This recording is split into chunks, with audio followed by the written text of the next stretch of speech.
one of the most awful stories of the Inquisition is a story about a guy who was bothered by 3 cats caterwauling on his wall at night, who were keeping him awake.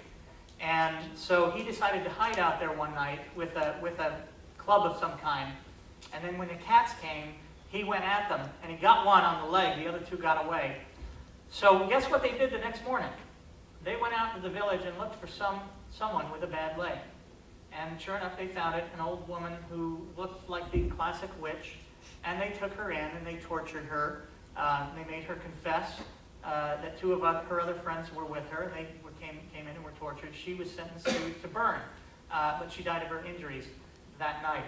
These are the kinds of things you can do when you think you know something that you don't. Josh Billings said, the problem with people isn't so much what they know, it's what they know that ain't so.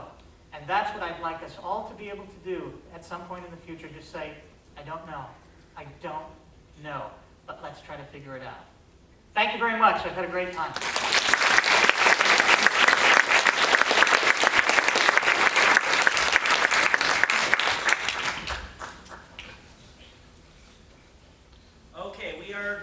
Question and answer session here. We'll have one microphone set up over here, and I'll bring another one over here. You guys are free to walk on up quietly. While we're walking up, let me go over a couple of rules for the audience Q&A, and then I'll make a couple of announcements before we get started. The announcements first. This was our first public event of the year. We have several more planned out for the rest of the year. Brian mentioned P.Z. Myers, biologist at the University of Minnesota and an atheist blogger that a lot of you may have heard of. He will be on campus in February. You can find information about that event on our Facebook page. If you go to facebook.com/SSAUNLV, or you can sign up on our mailing list out there. He talked about reparative therapy. We are actually bringing in February, also bringing in a journalist from San Francisco who went undercover into one of those camps, did a 6-week therapy, and he'll be doing a talk on his experiences there. In October, Sam Harris will be on campus doing an event called Theism and Atheism. We'll be promoting that event as well. And our next public event will be on October 5th, which is a Wednesday. We're bringing in Reverend Jonathan Wire to give a talk on understanding Christianity as a part that we're trying to do to get theists and atheists to better understand each other and build some more community and understanding between each other. As I mentioned, you can get more information on that on our Facebook page or at our booth outside, outside, just at the table. You can sign up on our mailing list, which is free, and there are also forms to become an official member. All right, if you want to walk on up on the sides, please keep your questions as brief as you can, and make sure that they are questions. Mr. Deity will be around after the Q&A to do some DVD signings. He has DVDs of Mr. Deity available outside, and he'll be there to sign them. So you have a chance to tell him your impressions then. Please limit your things now to questions. Okay, walk on up. Or do impressions. You can do an impression.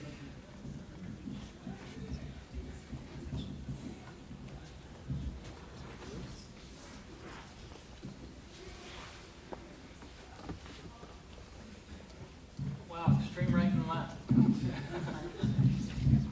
Hi Brian, my name is Sean. I actually expressed an opinion online recently that kind of got a lot of backlash from the atheist community. And I just wanted to kind of get your opinions on it. It's basically, I think atheists need to do a better job of picking their battles in a lot of cases and kind of maybe move the ball more slowly as opposed to kicking it down the street.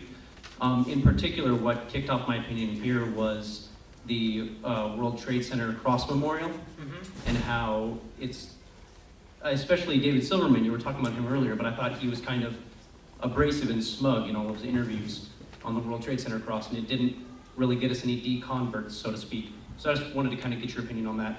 Well, at least he shaved his mustache and goatee so he doesn't look like Satan anymore. That's a good plan. I have really mixed feelings about that because I understand where he's coming from. Have you read his piece on the thing? He makes a very good point that it was just one of the worst PR nightmares in atheist history to try to get prayer out of public schools. Now we look back on that and we say, yeah, that makes a lot of sense. I know what you're talking about picking your battles, and I do have a lot of ambivalence about that whole thing. it's disconcerting to the extent that there's public money going into this and everything. Maybe it's something we shouldn't be going after. Maybe we should. I'm going to support David on this one right now, as I see it, because it's one of those things where they're never happy with just a little bit. They constantly keep pushing. If you look at what happened with evolution in the schools, you know, they had that decision back in '87, I believe.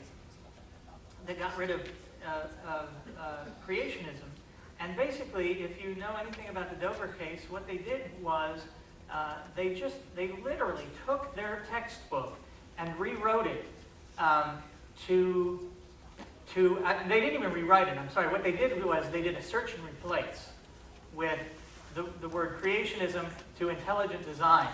I mean, literally, and they discovered this during the trial because there were some errors in the thing which it didn't quite replace the words like the word. It came up with a word that could only have been creationism before it got turned into intelligent design. I don't remember what the word is. But they will constantly keep pushing and keep pushing.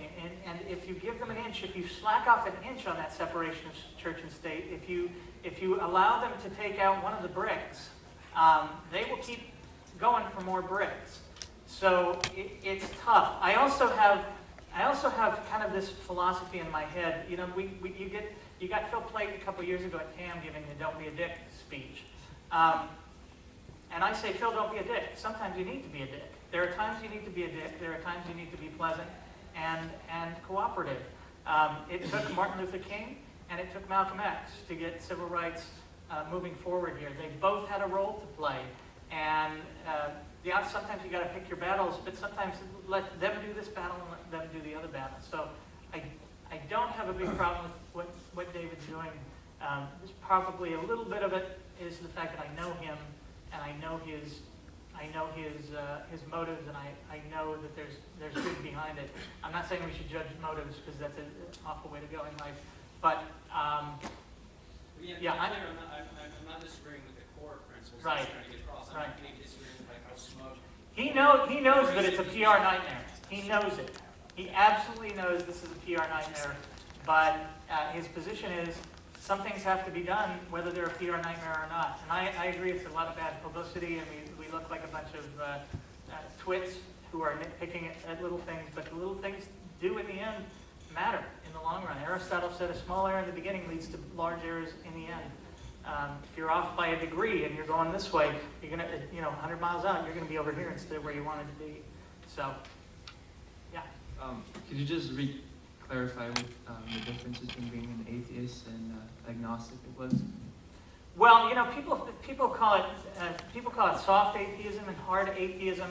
The notion to me that you could say, I know there is no God is ridiculous, because you can't possibly know that. That's a position of what's called strong atheism. And then there's weak atheism, where I am still kind of a weak atheist, if you want to call it that. In the sense that I should say, I don't know that there is a God, and I'm still open to evidence. If you have some serious evidence, and I, quite frankly, I don't know what that would be. There's a great little book, I can't remember the name of it, it's on Amazon, Biblical Nonsense. It's a self-written kind of thing, self-published, it's about $4 or $5. And he makes such a beautiful little point in there. He says, let's imagine that God comes down tomorrow. He asks his Christian friends this. Let's imagine that God comes tomorrow and he says, I am God. He proves it by performing all kinds of miracles, and we're sufficiently convinced that he is God. And then God says to everyone, now, I need you to convert to my one true religion, Islam. What is a Christian going to do with that? These things, we have these ideas about God because of what we want out of life. To answer the questions, there's a section I didn't get into, but there are problems which are fairly insoluble, or at least have been insoluble. One of them is morality. Sam Harris, who's going to be here, next month? Yes. Sam is tackling that question because he says we're at a point now where we can understand morality at a biological level, at a neurophysiological level, with with tools that they didn't have 2,000 years ago, like PET scans, and he's doing all kinds of interesting stuff at UCLA.